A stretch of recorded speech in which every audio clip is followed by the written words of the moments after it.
you'll be astonished to see the kind of impact and an artificial thing that can give you as natural a thing as possible.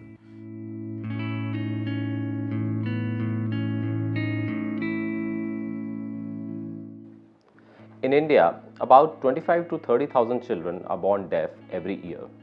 The numbers are quite high if you take into account the children who become deaf because of a lot of infections in their childhood, which could be mumps, measles, rubella.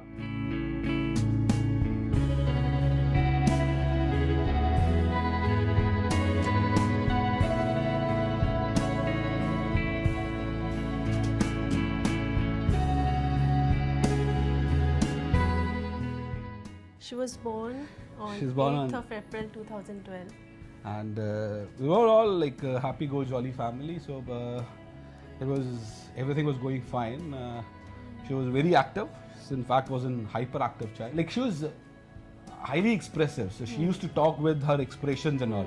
So we thought, see, she's so expressive and all. She doesn't need to even speak, and वो अपने आप ही हमें बता देती है अगर पानी चाहिए तो she'll take us through and tell her कि हाँ पानी चाहिए, और आंखों से बोलती थी अगर इसको कहीं जाना है.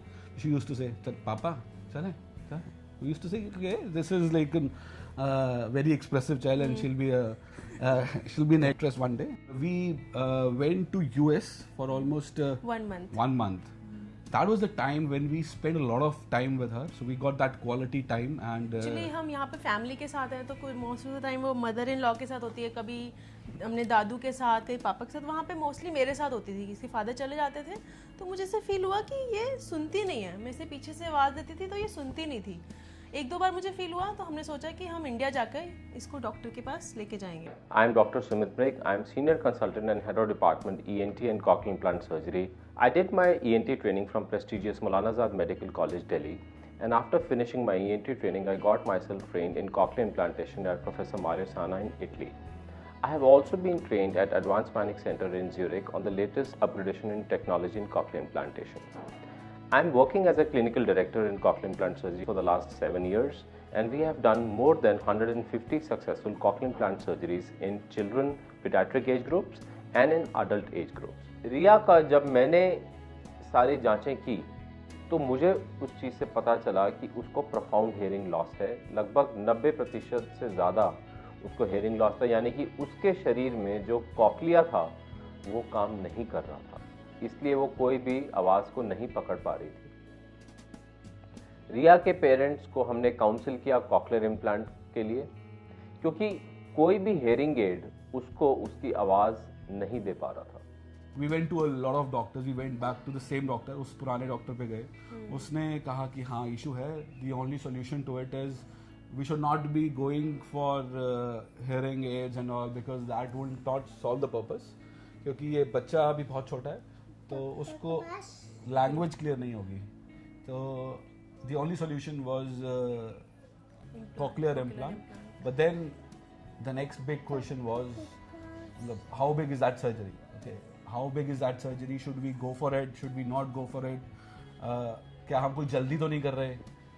क्या हमें होम्योपैथिक ट्राई करना चाहिए? ये एक कान की सर्जरी है जिसमें एक इम्प्लांट आपके कान में लगाया जाता है. इस इम्प्लांट के 2 भाग होते हैं, एक अंदर वाला भाग जो आप मेरे राइट हैंड में देख सकते हैं और एक बाहर वाला भाग. ये कुछ लोगों को एक हेयरिंग एड जैसा लगता है, पर हेयरिंग एड और कॉक्लियर इम्प्लांट में बहुत फ़र्क है. हेयरिंग एड सिर्फ बाहर की ध्वनि को पकड़ के अंदर एक वूफर की तरह बहुत तेज़ी से फेंकता है, जबकि कॉक्लियर इम्प्लांट बाहर की आवाज़ को पकड़ के उसको किरणों में डेवलप करता है, जिससे कान की जो नस है वो स्टिमुलेट होती है और ये आवाज़ बन के आपके दिमाग पे जाती है और बच्चा सुनता है. ये जैसा आप देख सकते हैं ये कॉक्लियर इम्प्लांट है जो ऑपरेशन द्वारा कान की हड्डी में पीछे लगाया जाता है, और ये एक प्रोसेसर है जो कान के ऊपर लगाया जाता है, भारी पार्ट. यानी कि ये काम कैसे करता है अगर आप देखें तो इसमें एक माइक्रोफोन है. ये माइक्रोफोन बाहर की ध्वनि को पकड़ता है, इस कॉइल जरिए यहाँ पे इसको प्रोसेस करता है, और इसमें एक चुंबक है यानी कि मैग्नेट है जो इसको पकड़ लेती है. आप देख रहे हैं ये स्किन के आर पार इसको ये पकड़ लेती है, यानी कि ये भाग चमड़ी के अंदर रहता है और ये भाग चमड़ी के बाहर रहता है. ये इसको ऐसे पकड़ लेती है, ध्वनि चमड़ी के आर पार यहाँ पे शिफ्ट होती है, इसमें प्रोसेस होती है प्रोसेसर में, आगे इसमें जाके कुछ एक 16 इलेक्ट्रोड्स होते हैं। ये इलेक्ट्रोड्स हमारे कान में, जो भीतरी कान में कॉक्लिया है, जहाँ पे ये इलेक्ट्रोड्स जाके इसी का आकार ले लेते हैं, ये जाके इन किरणों स्टिमुलेट करती हैं, जो कि इस नस को स्टिमुलेट करती हैं, जो दिमाग में जाती है और ध्वनि बन के बच्चा उसको समझता है। Important thing that happened to us was that we met Dr. Sumit Mrig. I'll इससे appreciate पहले तो हम him, लोग बहुत हाँ। ज़्यादा कंफ्यूज थे डॉक्टर सुमित से मिलने से So पहले। एक जो सबसे अच्छी चीज थी उनके अंदर was that he was very patient about it, and उन्होंने जो explain किया हमें process, I don't think any other doctor did लग ही नहीं that. रहा था कि हम डॉक्टर की क्लिनिक में हैं, ऐसा लगा कोई पर्सनली हमसे टॉक कर रहा है। इतना उन्होंने मुझे कंफर्टेबल किया। उन्होंने बोला आप रो क्यों रहे हो, अब मेरी बात सुनो। उन्होंने मुझे बहुत अच्छे से समझाया कि ये इम्प्लांट से बच्चे में कितना इम्प्रूवमेंट आ सकता है। तो ये मतलब मैं बाकी डॉक्टर से भी हमने मैं नहीं कहूँगा कि मैंने सजेशन नहीं लिए, मैंने काफी सजेशन डॉक्टर से लिए, मिले थे हम। But no one was ready to give that personal attention. जो personal attention doctor Sumit Mrig ने हमें दी, और जो कंसोल उन्होंने हमें किया, जितना कॉन्फिडेंस उन्होंने दिया। मैंने हिंदुस्तान के कोने कोने में डेफनेस के लिए कैंप किए हैं, और ऐसा ही एक इंसिडेंस मैं आप लोगों के साथ शेयर करना चाहूँगा। एक नौजवान युवक 45 साल के पवन, हिसार के रहने वाले, हिसार के पास एक ज़िला के रहने वाले, जब मैं इनसे मिला तो मुझे पता चला कि एक कान के इन्फेक्शन, जिसको हम लैब्रंथाइटिस बोलते हैं, इस इन्फेक्शन की वजह से वो अपनी दोनों कान की सुनाई की शक्ति खो चुके, जिसमें उनको चक्कर रहे। लगभग 6 महीने तक वो दवाइयाँ लेते रहे, और फाइनली इस बीमारी ने उनकी कान की सुनाई की शक्ति उनसे छीन ली। मैं नरमे के टाइम बहुत अच्छा रहता था, तो मैं घर आया तो घर से मैं 9-10 बजे चारपाई पर सोता था। सुबह देखा तो चारपाई पर सिर भी ना हिले, तो इधर उधर हिलना ही बंद हो गया। सिरसा में डॉक्टर को दिखाया, मैंने कहा अभी कानों में सुरसुर हो रही थी। 10 दिन बाद मेरे कानों में आवाज़ रुकनी बंद होगी, क्योंकि मेरे को ऐसा पता ही नहीं लगा था कि आवाज़ ऐसा रोग लगेगा क्या नहीं लगेगा। तो मैं बहुत डर के भयानक हो गया, इसलिए मैं तो बहुत मुश्किल से बचा हूँ। कॉक्लियर इम्प्लांट सर्जरी एक साधारण कान की सर्जरी है, जैसे कान की बाकी सर्जरियाँ की जाती हैं।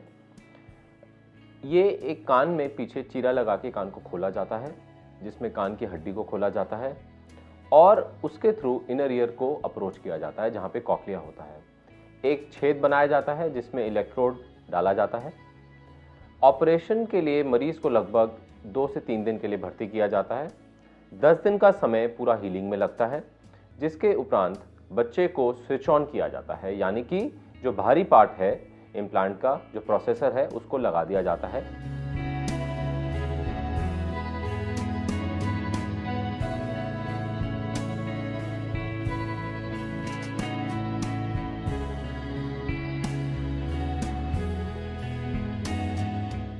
हमने इनका ऑपरेशन करवाया। ऑपरेशन से पहले हमारे को कई लोग डराते थे, ऑपरेशन सही नहीं होगा, ऐसे होगा, बच्चे की ज़िंदगी ख़राब हो जाएगी आपके, कि ये होगा वो होगा। हमने किसी की भी नहीं सुनी, तो हमने यहाँ एडमिट करवा के ऑपरेशन करवा दिया। ऑपरेशन कराने के बाद इसकी ज़िंदगी जैसे पहले ज़िंदगी जी रहे थे वैसे है। भगवान ने इसका दोबारा जन्म दे दिया है।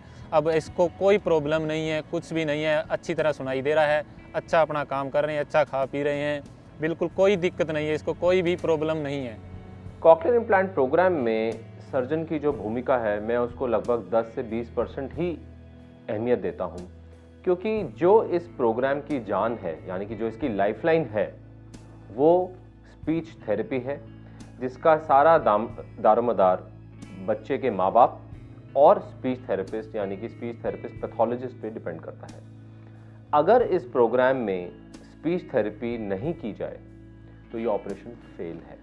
पोस्ट द सर्जरी जो पीरियड है for therapy of around almost 6 months to 1 मुझे year वो दिन डिपेंडिंग याद अपॉन है जब हम इस रिया की सर्जरी हुई थी, तो मैं नेक्स्ट डे डॉक्टर के पास गई। तो मैंने डॉक्टर से बोला, डॉक्टर अब ये मेरी बात सुनेगी, मैं इससे बातें कर सकती हूँ? डॉक्टर कहते हैं इतना ईजी नहीं है, मुझे पता है कि इसकी सर्जरी हो गई है, 70% हो चुका है, अब जो ये 30% है इसको तुमने करना है, उसके लिए आपको इसकी थेरेपी करानी है।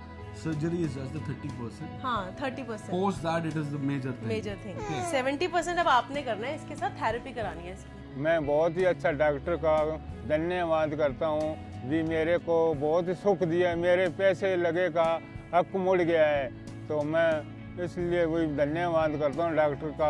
मेरे लिए तो वो भगवान ही है। ये हर बंदे को खींच खींच के डांस कराती है अपने घर में।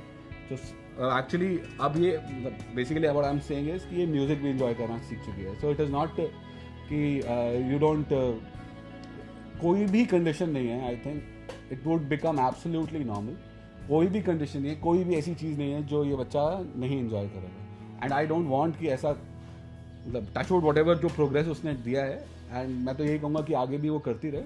और I will never want her to stop and go do whatever she wants to do, and जितना भी नॉर्मल कोई भी नॉर्मल बच्चा अचीव कर सकता है वो अचीव करे।